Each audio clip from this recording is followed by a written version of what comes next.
Hey everyone, welcome to Atlanta Motorsports Park. There it is, up there, Atlanta Motorsports Park.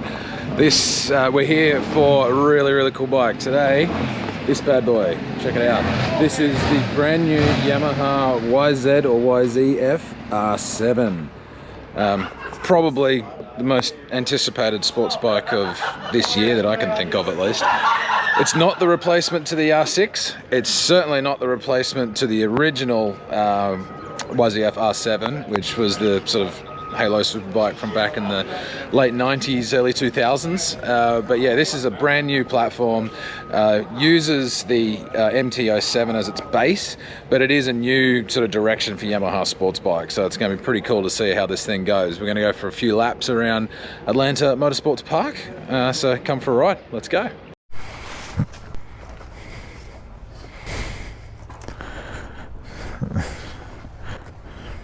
Alrighty. So the new Yamaha YZF-R7. It's pretty interesting. Like I was kind of amazed that they called this thing an R7 to begin with, but Yamaha explained in their marketing sort of pitch that if they were to call it any other name, they'd basically have to rebrand the entire R series. And I was like, okay, all right, I can kind of understand it, but I feel like it would have been nice if they called it an RT-07 or whatever. But it is an R7, it is what it is. It's certainly not the replacement to the all-conquering OW02, which I feel is one of the best bikes Yamaha's ever made. But yeah, let's get on and have a bit of a spin. So when you're sitting on it, it feels very much like the cockpit. You know, feels like an R6. It looks like an R6. It's a lot skinnier around here. The shoulders, it's actually skinnier than an R3 from side to side. So that's definitely something to write home about.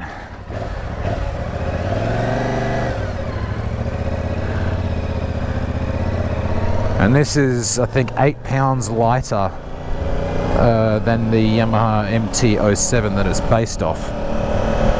You get a slipper clutch as well on this thing, assist and slipper clutch. Thank you. Yeah, you get an assist and slipper clutch with this bike. Base one, the standard MT-07 doesn't come with that.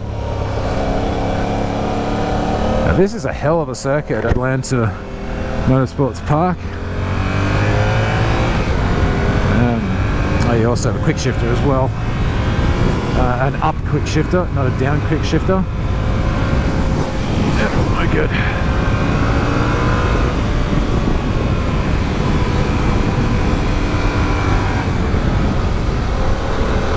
Yeah, this circuit is very like, you don't get a break at all. It's a very tractable little motor, this thing.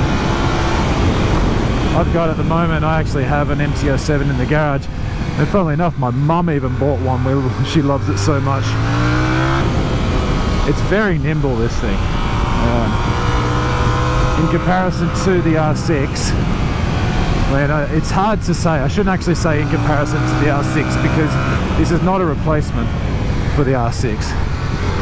It's very much its own thing. Yamaha was saying to us last night that gonna get through here. I wish this had race shift.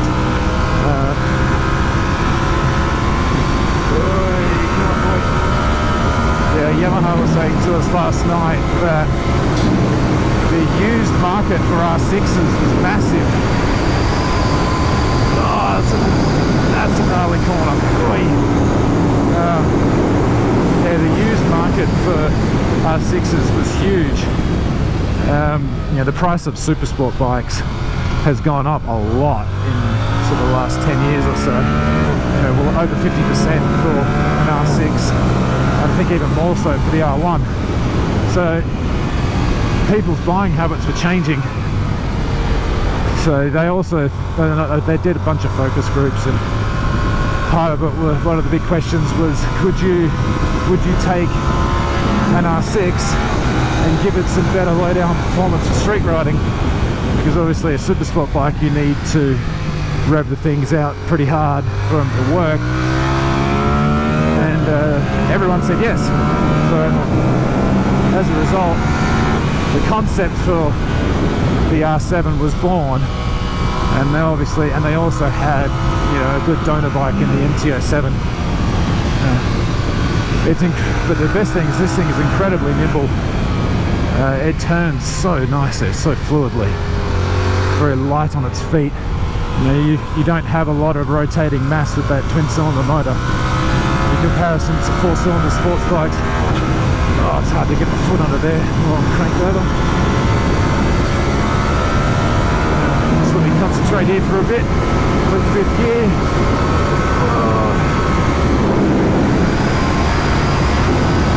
Really got to throw it in there. Oof. Whoops, sorry about that.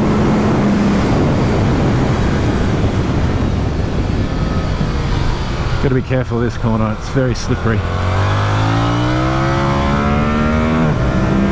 Throttle connection is beautifully smooth. Again, that's a bit of a trade-off from that really lovely motor. You know, that's, again, it's that rotating mass, there's not a lot of it in that motor.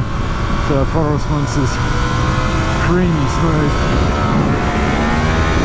No traction control on this. So yeah, the quick shifter is actually an accessory, it's a $200 accessory. But yeah, no TC, does have ABS, which you can't switch off, although, as we all know, there are ways to switch off ABS, none of which we're going to be doing today, I don't think.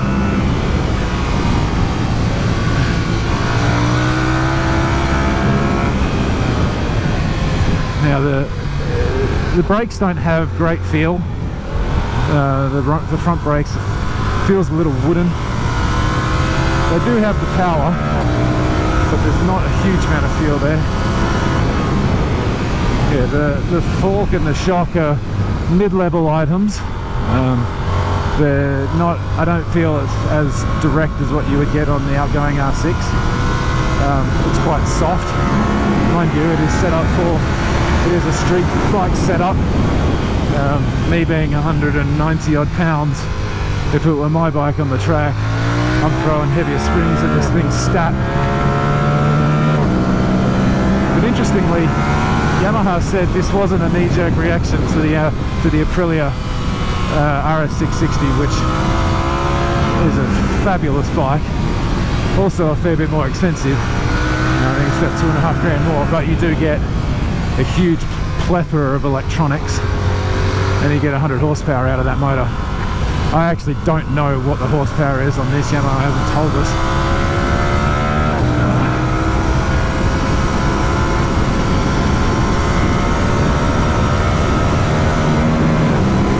Start clicking gears.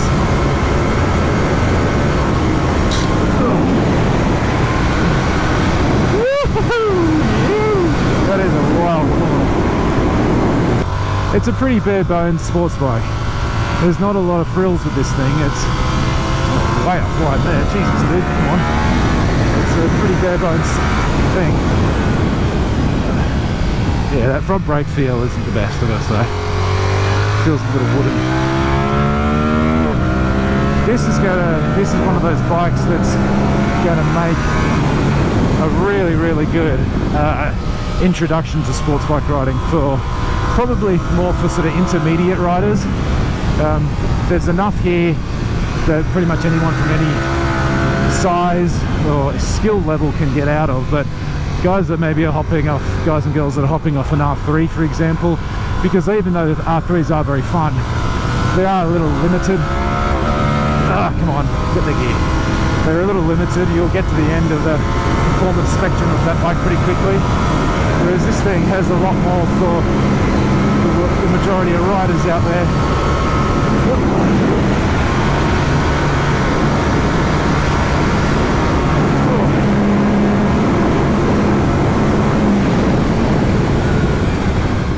A pretty cool day here at Atlanta Motorsports Park. Like, what a fantastic facility. It's like a bit of a country club. Reminds me a little bit of Barber actually, but man, you don't get a break on the bike. It's up, down, left, right. Like, just wild place. Really, really cool. So anyway, yeah, the bike. I got to admit, I didn't want to like this bike. Sounds awful to say, because I'm a bit of a stickler for history, and I personally believe the Yamaha YZF-R7 OW02 is one of the best superbikes ever made. So to call this an R7, I was a bit like, kind of got me off on the wrong foot. The ride today was good though. Like, it's a good bike. I mean, I've got to admit, I kind of thought it would be, because I've been riding around on an MT-07, which this thing is obviously very heavily based off. I've been riding around on that for a couple of months, and I just love the thing. You know, my mum bought one. It's a good bike. We're big fans of it, the Skaysbrooks. So yeah, this thing, as a result, I mean, I've seen these things run around. Well, the MT-07 turned into Twins Cup races. You know, I've seen those things run around in Moto America for the last couple of years, so they're clearly capable as a sports bike. It's a little bit different compared to a standard MT-07. I actually thought the swing arm was longer. It's not. The swing arm is the same length, but you get a smaller rear sprocket, so the gearing's slightly increased. The wheels moved a little bit further back in the swing arm as a result, and you also have a different linkage on the swing arm as well. You also have slightly steeper steering geometry as well, so that puts the thing a bit more on its nose, gives it a bit more of a racy feel. It's funny, when you look at it and then you sit on it, you kind of think it's an R6, and it's because of the R6 predominantly that this bike exists in the first place. Yamaha was pretty adamant to tell us that this wasn't a knee-jerk reaction to the Aprilia RS660. They had a bunch of focus groups, and they basically said, got a whole bunch of R6 riders, and they said to them, look, would you trade off some of the top end power to be able to make the thing more tractable? And they all went yes, apparently. So it kind of was the answer to a pretty obvious question. Obviously, more bottom end torque makes for a better road bike. You don't need to wring the thing's neck to get decent performance out of it. But the ride itself is actually quite a good one. $8,999 it costs. So there's the answer for the cost problem that a lot of people are facing with sports bikes. It's not that sports biking was getting unpopular.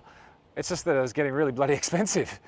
So to have a bike that's better as a street bike and as under 9 grand is kind of the answer that we need really these days. Buying habits are changing, riders are changing. But yeah, overall, it is a really nice little bike. It is incredibly nimble. When you take out the theory of like you stop, man, my pea brain was comparing this thing to an R6, and after the first session I had to give myself a bit of a talking to and say, look, it's not an R6. It doesn't mean to be an R6. So once I got that through my thick skull, I started to enjoy the bike for what it was. Incredibly light on its feet, changes direction like that. You know, if you've ever ridden little bikes like an R3 or a Ninja 400 or things like that, you'll know that the things are so quick in their steering.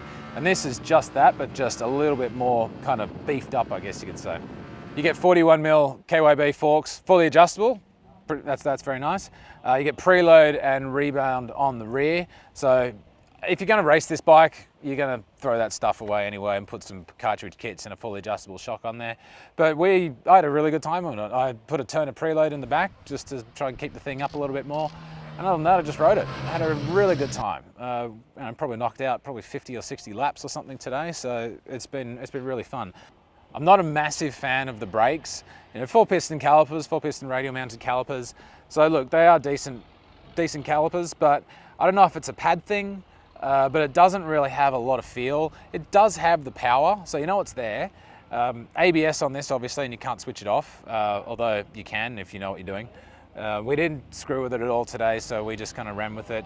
ABS did start to kick in a little bit earlier than I would have liked, but look, it's fair enough.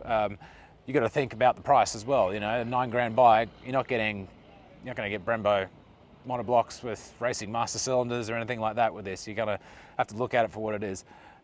So braking power, I wasn't that impressed with. Also, I had a few issues with the gearbox. The gearbox doesn't shift as well as I would like. It's a bit notchy on downshifts especially. This bike that we rode had the quick shifter as an optional extra. I think it's about $200 for an optional extra quick shift. But it's not as smooth as I would like. It actually feels a little different to the MT that's sitting in my garage. Kind of strange. considering they're supposed to be the same thing. But those are my only two real sort of complaints about it. It has a lot of, I mean, I'm 6'1", it has a lot of room to move on the bike. Like, I was never cramped at all. It's going to make quite a comfortable road bike in that stance. The ride position itself, the bars are a little bit higher up and a little bit closer to you, so it's only a smidgen. It's really not that much, but just enough to sort of alleviate a little bit of the strain on your wrists. But look, overall, it's a nice little bike. I love the front end on that thing. I think that looks awesome. You know, where they've put the headlight in the duct in the front. That looks really cool. I mean, if you just look at it, it looks like it's got a racing fairing on it. Like, that's really sweet. And that's going to certainly appeal to a bunch of different people out there. You get very few electronics on this, which in my view is a good thing. It doesn't need it. Yes, you have ABS, but that's basically it. No engine map, no adjustable engine maps, you know, no engine brake control, none of that stuff. That kind of hints at the type of rider that's going to buy this bike, because this bike is going to be really, really good for guys and girls that want to learn, that want to get better at sports bike riding, but maybe aren't quite at the level of requiring something like an R6 or certainly not an R1. Yeah, there's a lot of torque, a lot of usable torque. It's a very, very friendly engine. Great engine. For $9,000, it's a pretty impressive little bike, gotta say. Aside from the brakes and the gearbox, other than that, I'm really quite enjoyed the time out there. In fact, looks like people are going to go out, so I'm going to go and do another session. Might as well go and torch these Bridgestones one more time. That's another thing, Bridgestone S22 tyres on this as standard. Brilliant tyre, really, really good. That's the same tyre that also comes in the Hayabusa, funnily enough. But we are running around on the Bridgestone R11 tyres, in case you guys wanted to know. But yeah, overall, a really cool bike. Hopefully it brings a lot of people back into the sport and gets new people in. You know, it'll be a fantastic tutoring bike, like the guys at the Champions Ride School. Hopefully they get a fleet of these things, because this is like the perfect learner bike. Anyone of any skill level will be able to learn something when they ride these things. So yeah, it's cool to see. One thing I will say is it has highlighted the need, very much so in my book, for Yamaha to build an R9, I guess you'd say, based off the MT-09. Because, so there's Adam Whitehead ripping around there, because there's still too big a jump from this to an R1. Primarily, like before you got rid of the R6, it was the R3, then the R1, and forget that, it's too much. Hopefully, my hope is there's going to be an R9. Don't know if there will, I have no idea. But then you got R3, R7, R9, R1. Then you have the complete family of sports bikes. So it's my 2 cents. Hopefully Yamaha does it. But anyway, guys, that's it for me. I'm going to go for another ride. If you like this video, one of these ones. If you didn't, one of these ones. Down underneath, comments, and give us a like, share, subscribe, please. And that always helps us. And I'll get back to you as soon as I can. Until next time, I'm going to go riding. Cheers.